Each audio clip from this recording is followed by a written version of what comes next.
Boa noite, pessoal. É sempre bom estar aqui com vocês. Uma alegria. Nesses momentos a gente fica feliz de poder refletir com vocês acerca de determinados assuntos. Um dos mais importantes, nós já falamos en passant sobre esse tema, que é a lei de justiça, amor e caridade. Um dos últimos itens das leis morais, do terceiro livro do Livro dos Espíritos. Quando a gente fala de justiça, se você pegar, por exemplo, na filosofia tradicional, você tem dois modos de interpretar, dois modos de conceber a justiça. Um que vem pronto, que é a verdade divina, vem lá da mitologia grega, que já está pronta, é anterior ao homem, não se faz mais absolutamente nada porque ela já está dada. O homem apenas entra em contato com ela e aprende a lidar com ela.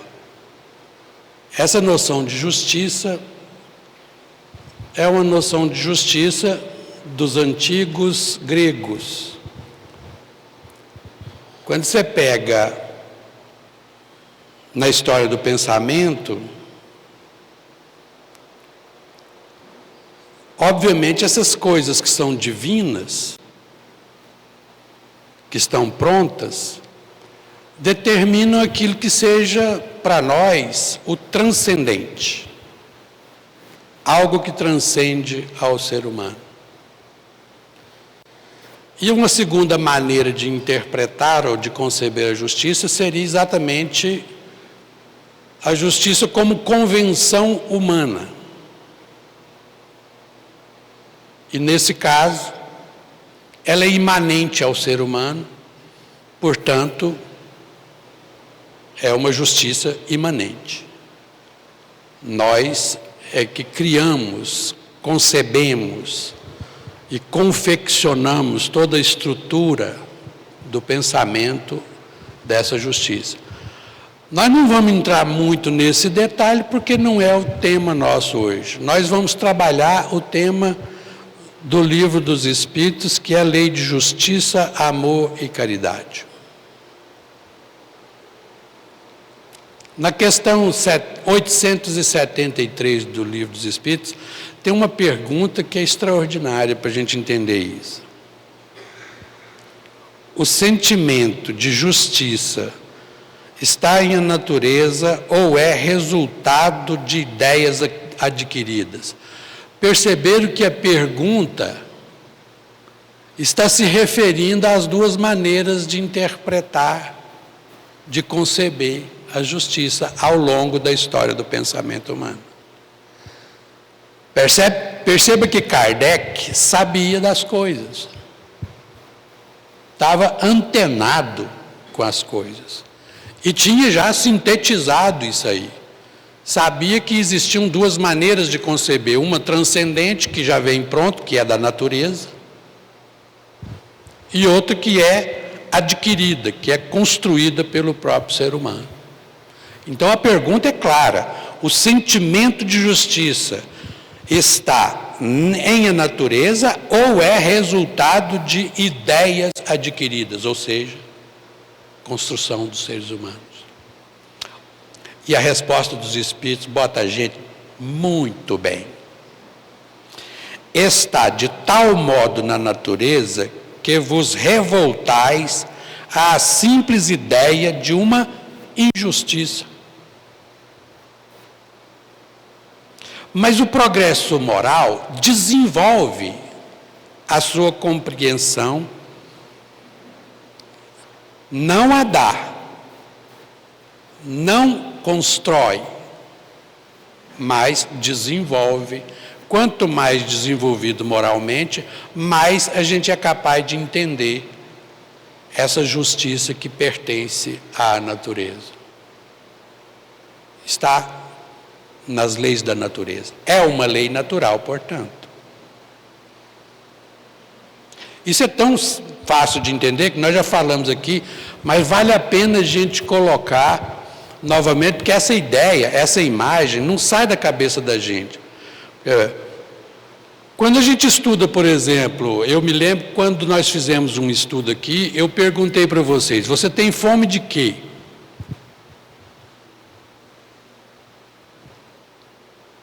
Qual é a sua fome? Isso é Sermão do Monte. Bem-aventurados aqueles que têm fome e sede de justiça. Olha só. Aí a pergunta da você tem fome de quê? De justiça.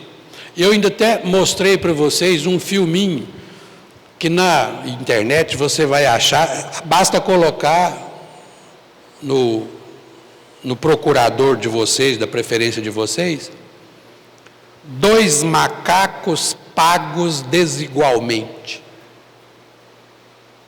Vocês vão ver o que significa. 2 macaquinhos. Gaiolinha da esquerda e gaiolinha da direita, e a pesquisadora fazendo pesquisa.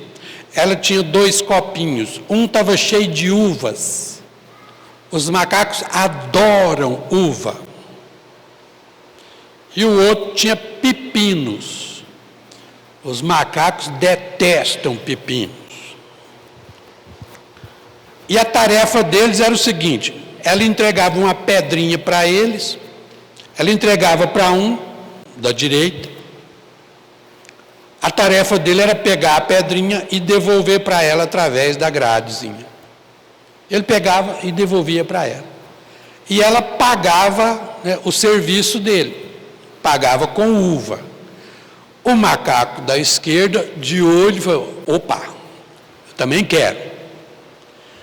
Aí ela dava a pedrinha para o macaco da esquerda. Ele pegava depressa, né, doido para ganhar a uva, devolvia para ela, só que ela paga ao macaco da esquerda com um pedaço de pepino. Ele prova e joga na cara dela. Esse sentimento de justiça, está errado. Eu quero é o mesmo do outro lá. E ela repete, e aí na segunda vez que ela paga para ele com o pepino, ele nem prova mais. Ele já pega o pepino e joga na cara dela, como se fosse assim uma afronta, uma indignação. É como se ele estivesse dizendo, isso é injusto. A mesma tarefa tem que ser paga pelo mesmo preço, que seria a uva. Nós reconhecemos isso. Nos territórios, nas questões territoriais, qual de vocês que nunca se sentiu injustiçado por causa de espaços de fila, por exemplo? Filas, locais muito apertados. Alguém de vocês aí já andou de avião? Já sentou naquela poltrona do meio? Nunca mais aceito sentar ali.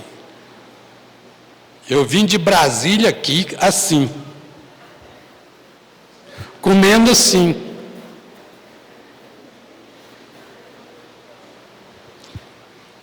Eu vim de lá aqui pensando, é injusto, é injusto, é injusto, é injusto, é injusto. Alguém aqui já viajou daqui para Belo Horizonte, nesses ônibus em que as cadeiras são pequenas para 2 pessoas, e que no meio tem uma reguinha dessa grossura, e você vai a viagem inteira disputando território no meio daquela reguinha infame que eles chamam de encosto de braço. Numa dessas eu tomei uma tamancada, porque no meio do caminho da viagem E eu estava lá tranquilo, porque eu tinha chegado primeiro no ônibus, então estava tranquilo.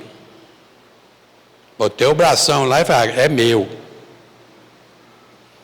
Pouco para lá de Itaúna, eu tive que tirar o braço para pegar uma coisa, na hora que eu voltei, estava ocupado. Mas, para minha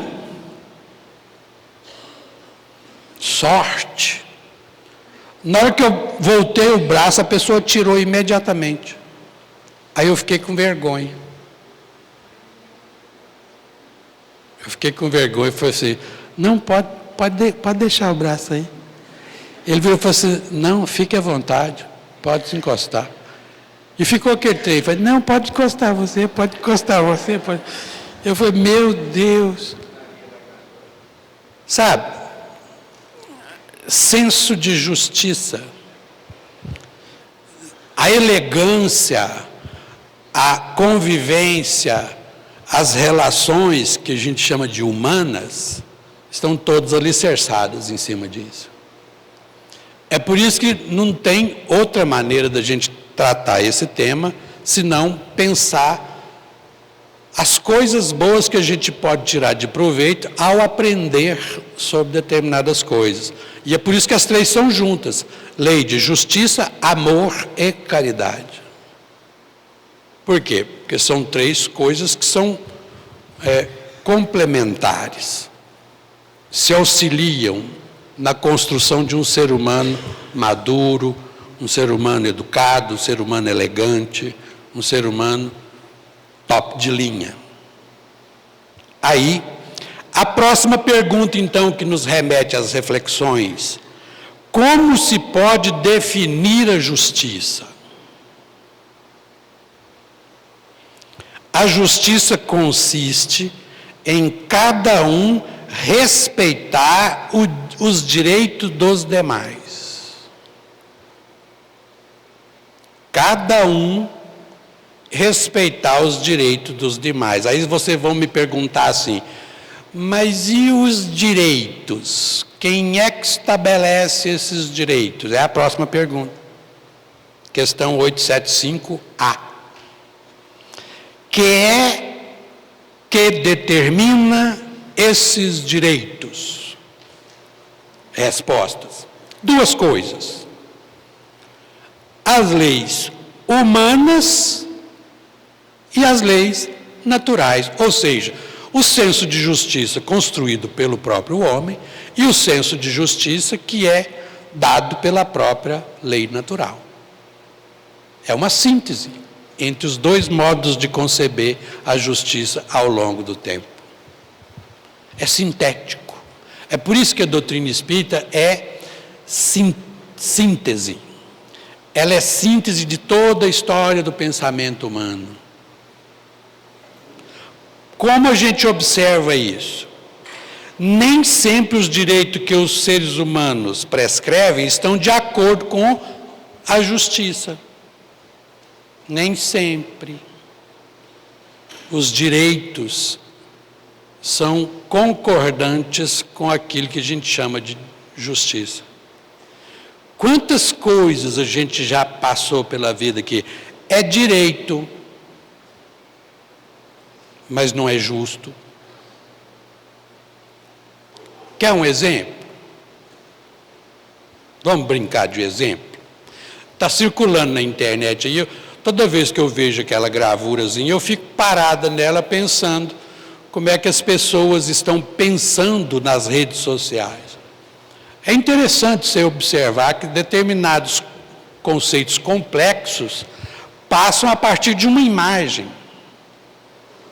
Vocês já viram uma imagem que tem 3 pessoas, um alto, um mais ou menos e uma criança. Está do lado de cá da cerca, para olhar do outro lado da cerca. E aí, do lado de cá tem os 3 olhando a mesma coisa. E embaixo escrito assim, nem toda igualdade é justa. Do lado de cá a mesma imagem, só que para aquele que é mais baixinho colocou um caixote, para ele subir em cima. E para aquele que era criancinha, colocou 2 caixotes, para ele, aí os 3 ficaram com a cabecinha para cima do muro e dava para ver, deve ser jogo de futebol que estava acontecendo do outro lado. O Morro da Pitimba, mais ou menos, né, que a gente tem lá. Deu para perceber? Se você for entrar, por exemplo, nas complicações dos conceitos da justiça, você tem que estudar a justiça na mitologia grega, qual que era o conceito, aí depois você vem para Platão e pega todos os conceitos possíveis em Platão, que ele coloca na boca dos seus dialogadores no banquete, que é Glauco, e por aí afora, vai, todos eles. Inclusive até chegar em Aristóteles, quando Aristóteles coloca a justiça tanto no sentido distributiva, quanto no sentido, né, de correção. A justiça de correção e a justiça de distribuição. Exemplo, vamos brincar. Uma mãe faz uma torta. Tem 15 meninos ao redor dela. Ela chama os meninos para ajudar a fazer a torta, sabe? Domingo de manhã, vó, chama os meninada e vamos ajudar. Um rala, bota o milho, não sei o que e tal, e vai, e aí acaba de fazer a torta, aí essa avó vai distribuir, são 15 crianças. Como que ela distribuiria? Ela distribuiria de forma aritmética ou distribuiria de forma geométrica essa torta? Aritmética significa o seguinte, que se são 15 crianças, ela mede a torta e divide em 15 pedaços exatamente iguais, um pedaço para cada criança. Distribuição aritmética. Cada um recebe um pedaço igual. Mas aí vem a complicação do sentido da justiça. Mas e se você tiver outro critério para distribuir? Que é o critério geométrico. E aí vai depender de uma terceira pessoa, e nesse caso é a avó que decide. E aí você tem que estabelecer qual que é o critério. O critério é o quê? Qual a criança que ajudou mais? E por mérito você vai dar um pedacinho maior para ela. É geométrico porque cria um triângulo entre os dois assuntos, né, as duas condições, e aquele que vai ser o critério de distribuição. Forma um triângulo, e é uma figura geométrica. Aí o outro vem e dá outro palpite. Fala, não distribui dessa forma, não, distribui o seguinte, por critério de obesidade. O mais obeso recebe menos, porque precisa fazer dieta. O mais magrinho, raquítico, tem que receber um pedaço maior. Boa, né? Percebe? A noção de justiça, o sentimento de justiça, depende de uma série de coisas que você tem que refletir a respeito. E você tem que estudar todos eles para você descobrir como que é o jeito que você está sendo justo, como que é o jeito que você está entendendo a justiça.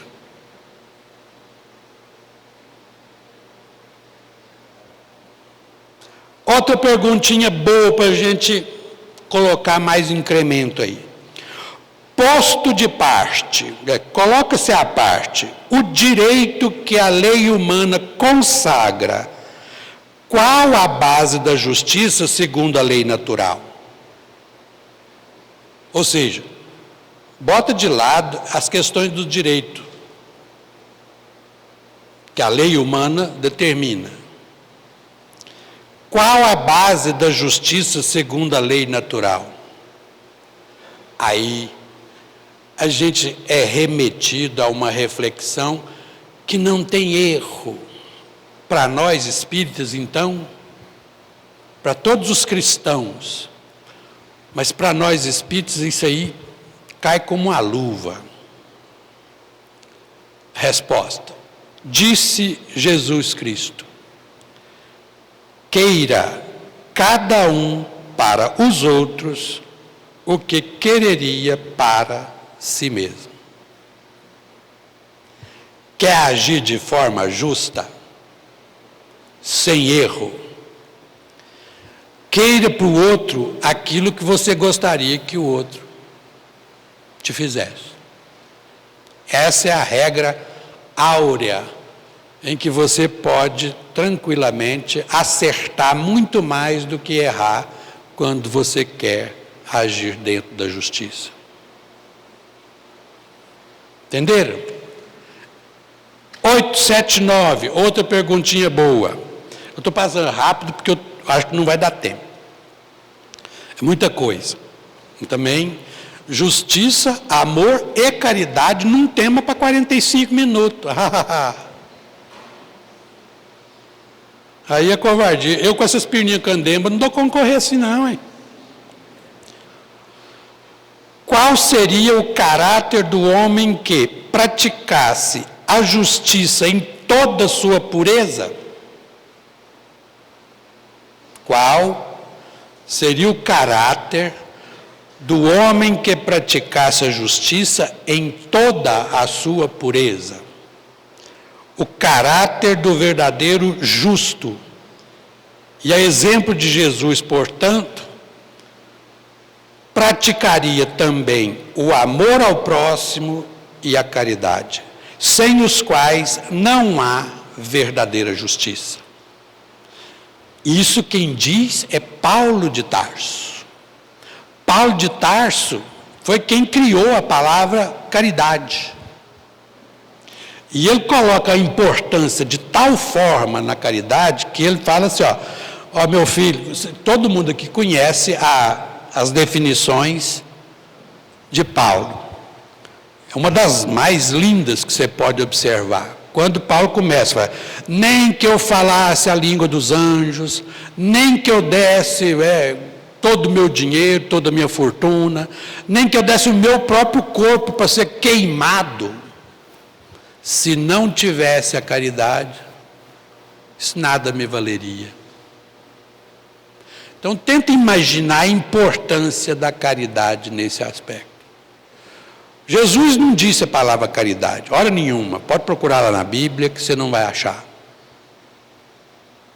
Ele não falou caridade. E por causa disso, Kardec perguntou.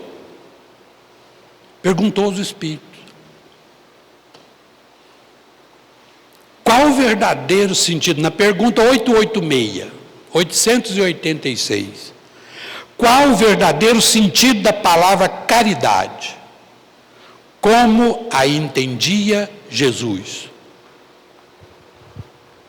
Porque, já que ele não falou a palavra caridade, e os espíritos não corrigiram Kardec. Se Jesus tivesse falado da palavra caridade, eles corrigiam. Não, ele falou. Não, eles não corrigiram. Eles simplesmente disseram: benevolência para com todos, indulgência para as imperfeições alheias e perdão das ofensas. Assim, Jesus entendia o que significava caridade. 3 coisinhas fundamentais para a nossa vida. Benevolência para com todos, bene, bem. Volere, vontade. Boa vontade ou vontade de fazer o bem. E o que é vontade de fazer o bem? Vontade de fazer o bem é a pessoa. Quem quer ser presidente da casa Jesus de Nazaré? Pelo menos 100% da casa. Eu. Eu lembro do burro, sabe, do cheque. Eu. Pulando. Delícia aquilo. O problema é que nós não queremos. A nossa caridade, sabe, é que é a caridade meio frouxa, sabe? Nossa, hoje é sábado, dia de sacola da campanha do que lá, nem. Vamos lá então. Acabar com isso depressa. Nem. De novo, sábado, de novo. Campanha do quilo, de novo. Caridade. Já rodou. Já rodou no conceito de São Paulo, já rodou no conceito de Jesus de Nazaré. Aliás, nós somos falsos, ainda somos muito falsos. Eu passei por uma experiência agora há pouco tempo, uma nora passou para o mundo espiritual. Gente, mas você não sabe o tanto de gente que chega perto de você na hora do velório e entorta o pescocinho. Pode contar com a gente. Precisou qualquer coisa, qualquer hora, do dia ou da noite, liga, conta com a gente. Eu pensei, eu vou ligar.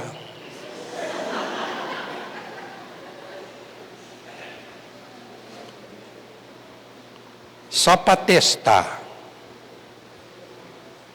Estou precisando de alguém para cuidar do neném, porque nós não damos conta de dormir já umas 4 noites. Será que você pode vir? Nossa, mas hoje eu estou meio apertado, cara. Não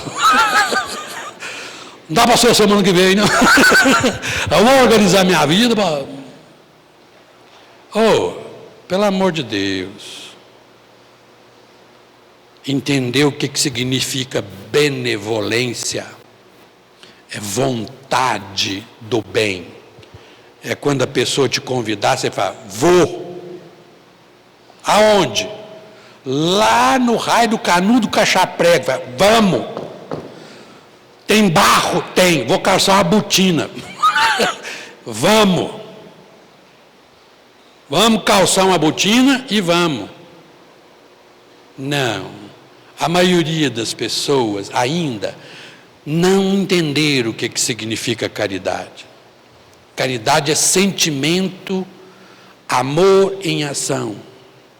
Só para vocês terem uma ideia, Eurípides Barçanufo, esse final de semana a gente estava fazendo a inauguração de uma casa espírita lá nos Banquinhos, lá na Pratinha, vocês conhecem Pratinha? Perto de Ibiá, Campos Altos ali. Uma delícia, uma casinha espírita extraordinária lá no meio da comunidade lá. E a gente pegando os ensinos de um dos maiores mestres e professores de espiritismo e de caridade e de amor ao próximo e de solidariedade do Triângulo Mineiro, ali do sertão da farinha podre, que é Eurípides Barçanufo. Um dos textos dele que é extraordinário é: a caridade potencializa o amor. A caridade amplia a ação do amor. E quando a caridade amplia a ação do amor, quanto mais você ama, mais você tem vontade de fazer caridade. E quanto mais caridade você faz, mais você ama. E isso vira uma bola de neve deliciosa, que demanda conhecimento. Ela te remete a esse ciclo, né? A caridade te leva ao amor, o amor te leva à caridade e assim por diante. Ela te remete a uma necessidade de conhecimento, uma necessidade de aprender coisas, porque vai indo, a sua capacidade de conhecimento não dá para atender tamanho sentimento que você tem de vontade de fazer caridade, de vontade de amar. Então, aí a bola de neve aumentando. A caridade amplia o amor sendo vivido pede necessidade do conhecimento, o conhecimento pede necessidade quase que contínua da caridade, porque quanto mais você conhece, mais necessidade você tem de praticar. Isso vai sendo uma bola de neve. E, obviamente, uma das coisas mais extraordinárias vai acontecendo no ser humano. Passa a fazer sentido para a pessoa o ato da consolação, que eu falei aqui na última vez que nós estivemos aqui. Vocês lembram o que é consolar? O que é consolar? Vocês lembram? A palavra consolar é consolis. Com sol. Consol é colocar sol na vida da pessoa. Colocar esclarecimento, colocar conhecimento, colocar luz. É por isso que está tudo envolvido. Quando Jesus fala para nós, brilha a vossa luz, é porque quando você brilha a vossa luz, você é capaz de consolar, ilumina caminhos das pessoas e o seu próprio caminho. Quando você consola-se a si mesmo e consola a todos que estão à sua volta. E tudo fica mais iluminado, e o ciclo volta a repetir, e volta a se repetir. E pelo que nós compreendemos, essa repetição vai sempre em movimento espiraloide em ascensão. Nunca se repete, porque se você realmente aprendeu a lição, o próximo ciclo está sempre mais, e isso passa a ser uma espiral em ascensão contínua. Essa é a prática da caridade. A segunda palavrinha que Jesus coloca para nós é indulgência. Para com todas as faltas dos outros para conosco. O que é indulgência? In é dentro de nós. Dulcere, dulcere, doçura. O que significa indulgência? Diante das falhas que o outro comete comigo, antes de chegar e entrar em mim, eu coloco açúcar nas falhas dos outros e adocico. Na hora que entra docinho. Isso é indulgência. Adocicar as faltas dos outros é exatamente colocar os significados das palavras. E o último, que é perdoar as falhas dos outros. Perdoar. Per é além de, mais que, através de. Esse sufixozinho latino, perdonare, donare, doar. Doar um pouco mais. Doar mais além. Fazer a coisa um pouco mais extensa. Ou seja, é condizente com aquilo que Jesus dizia. Se alguém lhe bate numa face, ofereça a outra. Se essa pessoa lhe obriga a andar 1000 passos, anda mais 1000. Se ela te toma a capa, dê-lhe também a túnica. E no final, dê lambuja. Pergunta se ainda quer um cafezinho. Dá um cafezinho aí, mais nada não? Uma aguinha, geladinha. Nós damos conta de fazer isso? Se alguém nos bate na face, nossa, mas o risco é grande demais, cara. O risco é muito grande. Essa pessoa está, principalmente nos dias de hoje. Nos dias de hoje a situação está dramática. Eu estou ficando com medo. Aliás, a origem da justiça lá para os Thomas Hobbes da vida, por Glauco, né, discípulo de Platão, eles falam que a gente estabelece a justiça por medo da morte violenta. Thomas Hobbes, quando coloca para a gente o conceito de justiça, ele coloca nesses termos. A gente só interessa pela justiça porque a gente tem medo da morte violenta, principalmente o fraco, principalmente aquela pessoa mais fragilizada. Porque se você sai na rua e você não propõe a existência da justiça, qualquer um pode ser mais forte do que você e te promover uma morte violenta, então o que você faz? Você abre mão de coisas que você deseja, coisas que você quer, em função da segurança que o Estado pode lhe oferecer. Entendeu? Eu abro mão de tudo. Eu abro mão até de certas liberdades para que o Estado me dê, em contrapartida, a segurança. Isso está no livro de Thomas Hobbes, O Leviatã. É o conceito de justiça. Então os mais fraquinhos interessam. Agora imagine se o caboclo é forte demais da conta. Quando o cara é forte demais da conta, não tem ninguém para bater nele. Aquele que pratica o bullying, principalmente em filme cuja temática é escola. Sabe aqueles filmes que o tema é a escola? Não tem sempre aquela figura daquele que pratica o bullying para Deus e todo mundo? E o caboclo vai enfesando, vai enfesando, vai enfesando, vai enfesando. E no final, ou ele arranja alguém para bater no cara, ou ele próprio treinou e bate no cara, e você que está assistindo fica assim, vida boa. Todo filme é alicerçado em cima disso, dessa disputa, que a gente já pode chamar que é ultrapassada.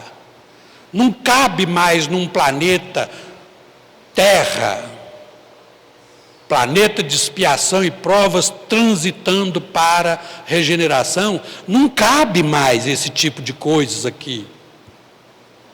Sabe? Doutrinação em cima de, tem que ser violento. Bateu, levou. Cadê o Jesus de Nazaré? Se alguém te bate numa face, ofereça a outra. Não, todo filme é em cima da marca da vingança. Alguém aqui já torceu para algum tipo de vilão de novela, de filme? Já torceram? Torceram para ele, assim, coitadinho, ele vai aprender. Então vamos orar para ele melhorar. Todo mundo torce. Os vilões de novela faz covardia com o mocinho, 195 capítulos. No último, a mocinha ou o mocinho pega o vilão num banheiro qualquer da vida e dá nele uma coça boa mesmo, e os espectadores ficam assim, nossa senhora, bate mais por minha conta. E depois vai para o centro espírita. Jesus, perdoai as minhas ofensas, assim como eu perdoo as ofensas que alguém me... Deixa de ser franco, vamos ser franco aqui. O nosso mundinho ainda é muito, muito enraizado na vingança. A gente não assiste filme, não é para ver o bandido se regenerar, não. A gente assiste para ver ele apanhar no final, com requintes de crueldade. O filme já é desenhado para fazer isso. Começa o filme, os bandidos com cara de malvado, pegando alguém ligado ao mocinho do filme.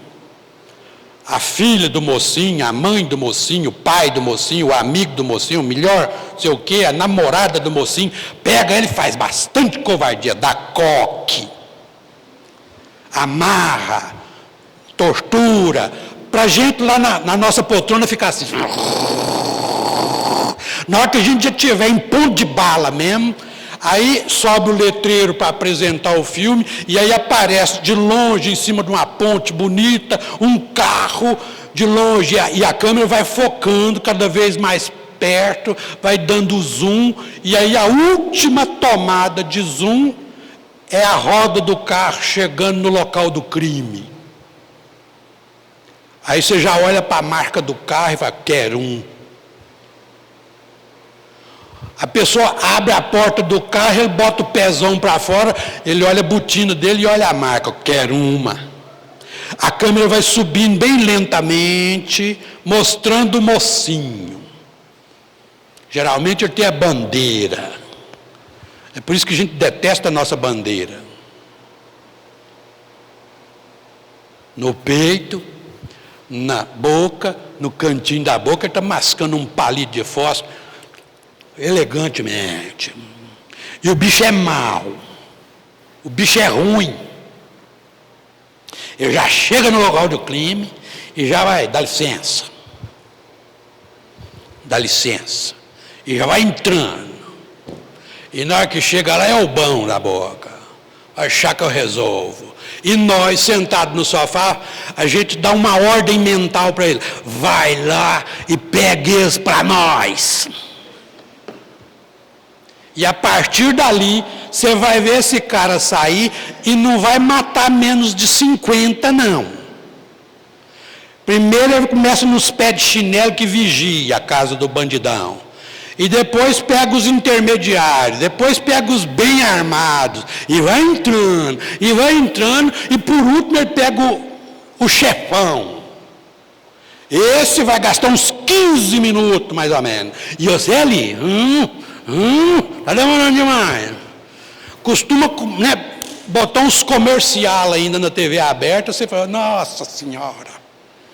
Você levanta, vai beber uma água, mas a raiva... A adrenalina está lá na tampa. Aí você volta e começa.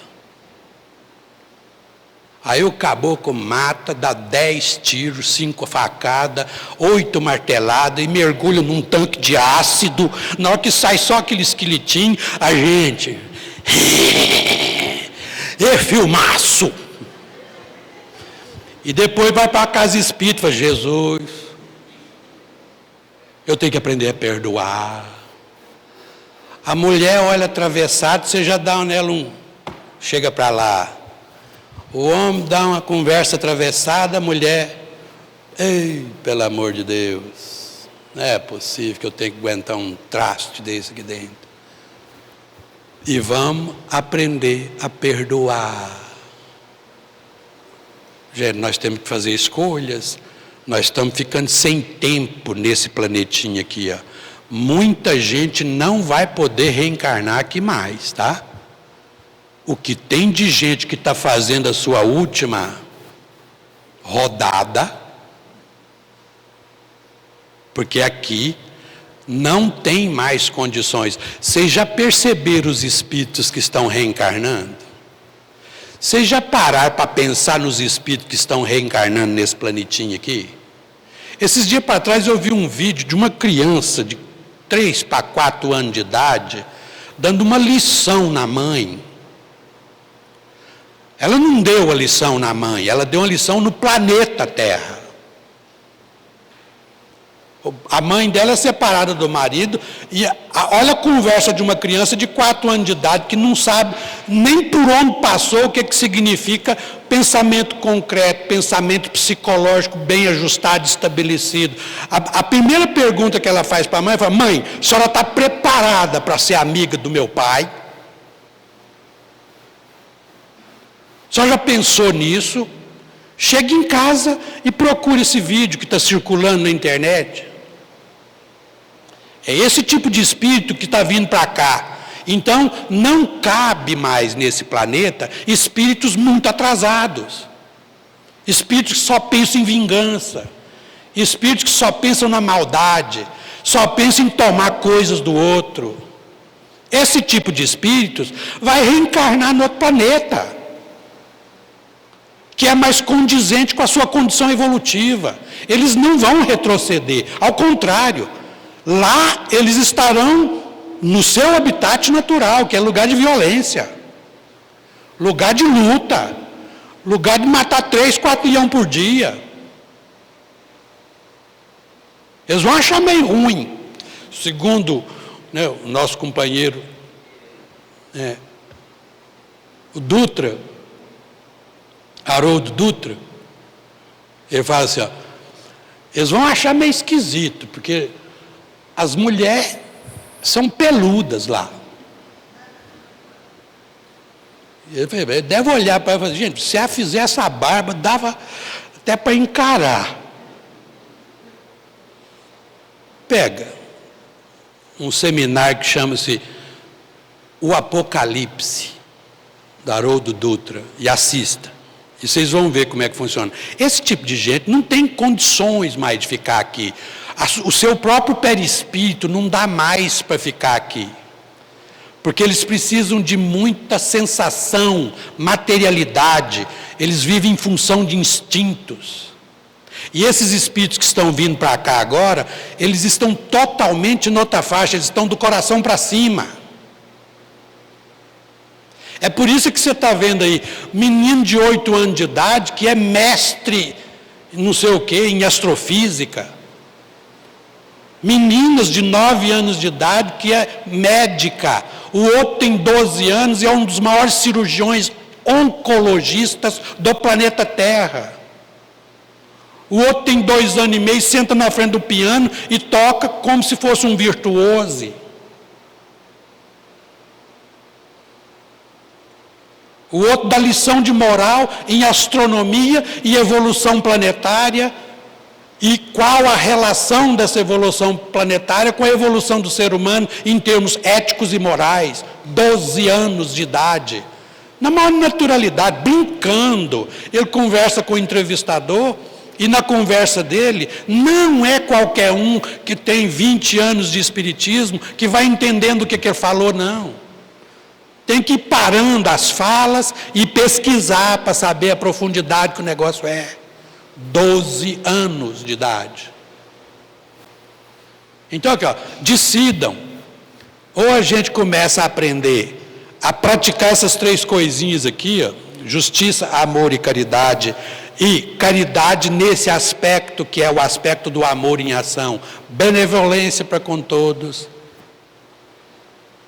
Benevolência para com todos, boa vontade para com todos. Você sabe o que é boa vontade para com todos? É quando alguém te pergunta alguma coisa na rua, você para, olha para a pessoa, acolhe a pessoa e fala, eu posso te ajudar até tal ponto, mas daqui para frente eu não tenho conhecimento.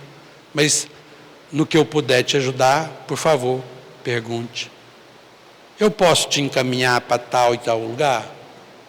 Acolhe. Isso é boa vontade, cara. É quando alguém da sua família, né, te chama, você chega e olha. Pois não. Escuta. Desenvolve a escuta generosa. A escuta que escuta. Não é aquela escuta de jogos emocionais, jogos de uma relação capenga, dependência e codependência, não. Jogos emocionais fazem qualquer relação degenerar. É boa vontade que faz uma relação crescer. É perdão das ofensas que faz uma relação crescer. É indulgência, adocicar a relação que faz a relação crescer. Então, quando a pessoa chegar e perguntar, pelo menos se você não der conta, fique em silêncio, mas acolha a pessoa, ouça a pessoa. E no final, infelizmente, eu não posso te ajudar. Eu não dou conta de te ajudar. Eu não tenho capacidade para te ajudar. Mas quem sabe nós dois podemos procurar ajuda juntos? Quem sabe nós encontramos? Eu posso te encaminhar para quem sabe. É hora de decisão. Justiça tem que fazer parte do nosso cotidiano. Amor e caridade. Então, se você quiser continuar assistindo filmes em que a base doutrinária dele é sempre a vingança, continue. Eu não tenho nada a ver com isso. É uma escolha sua. Mas saiba se vacinar contra esse tipo de pensamento. Interprete aquilo como mera diversão que faz parte de um passado e não de um presente. O presente agora é, se você quiser assistir filmes que vale a pena para você aprender essas 3 coisas, te dou uma dica excelente. Chama-se Moscate. Está no YouTube. A vida de um médico. Não é, Denise? A vida de um médico. E prepara o lenço, porque você, toda vez que vê alguém vivendo isso aqui, ó, genuinamente, não tem como não se comover. Por quê? Porque é o seu desejo. Você quer isso. Você quer. Você não faz ainda, nós não fazemos ainda, porque o orgulho e o egoísmo não deixam. Mas o que a gente quer é isso. Quando a gente acaba de assistir um filme como Moscate, a gente fala, eu vou abraçar leproso, eu vou abraçar tudo quanto é gente que aparecer na minha frente, e virar para, e tipo, Francisco de Assis, edifica minha igreja. Ele não entendia o que é isso, construir a igreja. Edifica minha igreja. Mas já está lá construída. Não, edifica minha igreja. Até o dia que ele percebeu e encontrou um leproso e o abraçou. No dia que ele abraçou isso é edificar a minha igreja. É amar, é perdoar, é ser justo. Boa noite para vocês, até a próxima.